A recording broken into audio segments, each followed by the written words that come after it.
Selamünaleyküm. 30 Aralık'ta dünyada ve Türkiye'de neler yaşandı? Tarihte bugün hangi gelişmeler oldu? Hep birlikte bakalım. 630 Mekke'nin fethi. Hicretten 8 yıl sonra Mekkeli müşrikler Hüdeybiye'de varılan anlaşmaya uymadı. Anlaşma kapsamında Hazreti Peygamber sallallahu aleyhi ve sellemin himayesini kabul edip Müslüman olan Huza kabilesi müşriklerin himayesine giren Beni Bekr kabilesinin saldırısına uğradı. Mekkeli müşriklerin de bizzat destek verdiği bu saldırıda Huza kabilesinden 23 kişi öldürüldü. Huza kabilesi reisi Amr bin Salim durumu Hazreti Peygamber sallallahu aleyhi ve selleme haber verdi. Hazreti Peygamber Amr bin Salim'e yardım sözü verdi. Hazreti Peygamber sallallahu aleyhi ve sellem Mekkeli müşriklere ya Beni Bekr kabilesinin himayesini bırakmayı ya da Huza kabilesinden öldürülenlerin kan diyetinin ödenmesini istedi. Müşrikler bu iki teklifi reddederek savaş istedi.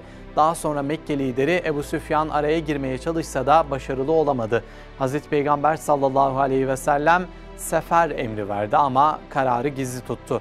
İslam peygamberi hicretin 8. yılı Ramazan'ın 10. günü 10.000 kişilik bir orduyla Medine'den yola çıktı. Daha sonra gece ansızın Mekke'nin dağlarında her sahabeye ateş yakma emri verdi. Amaç Mekkeli müşriklerin gözünü korkutup kan dökmeden Mekke'yi fethetmekti. Hazreti Peygamber sallallahu aleyhi ve sellem 20 Ramazan'da ordusunu 4 kola ayırdı ve ordusuna şu emri verdi. Size karşı konulmadıkça, size saldırılmadıkça hiç kimseyle çarpışmaya girmeyecek, hiç kimseyi öldürmeyeceksiniz. Ardından Hazreti Peygamber sallallahu aleyhi ve sellem hareket emri verdi ve Fetih suresini okuyarak Mekke'ye girdi.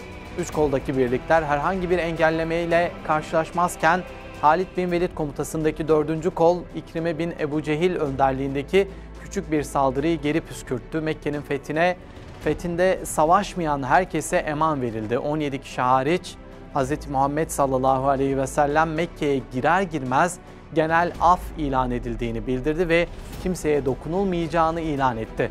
Ardından içerisinde 360 put bulunan Kabe'ye yöneldi. İsra suresinin 81. ayetini okuyarak putları birer birer devirdi. Daha sonra da beraberindeki Müslümanlarla Kabe'yi tavaf etti.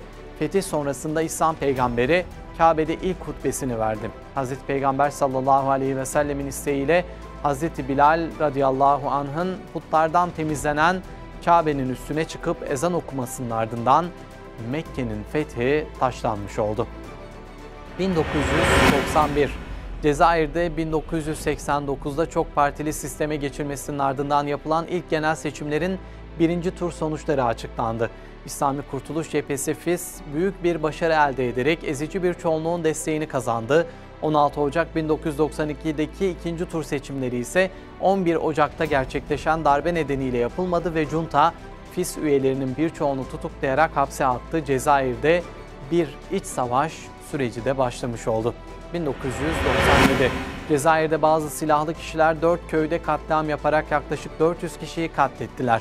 İlginç olan katliamların gerçekleştiği yerlerin kışla bölgelerinde olması ve sorumluların herhangi bir takibata uğramamasıydı.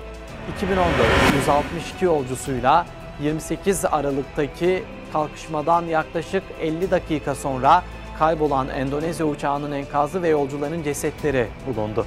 2014 Sabahlar Cemiyeti Siirt Şubesi'nde yapılan tadilat esnasında elektrik prizlerine yerleştirilen 2 adet dinleme cihazı bulundu. İslami yapılara yönelik düşmanlığını sürdüren FETÖ, Ergenekon, JITEM gibi kirli yapılar devletin tüm imkanlarını kendi saplantılı ideolojik düşüncelerini seferber ediyorlardı. Ama bu kirli yapıların İslam düşmanlığı, Müslüman halkı kendi davalarından vazgeçirmediği gibi faaliyetlerine de daha fazla odaklanmalarını sağlamıştı. O gün yapılan baskılara boyun eğmeyen dindar halk kısa zaman zarfında kendi hayırlı faaliyetlerinin semeresini almış, yok edilmeye çalışılan bu kervan almış başını ilerlemişti.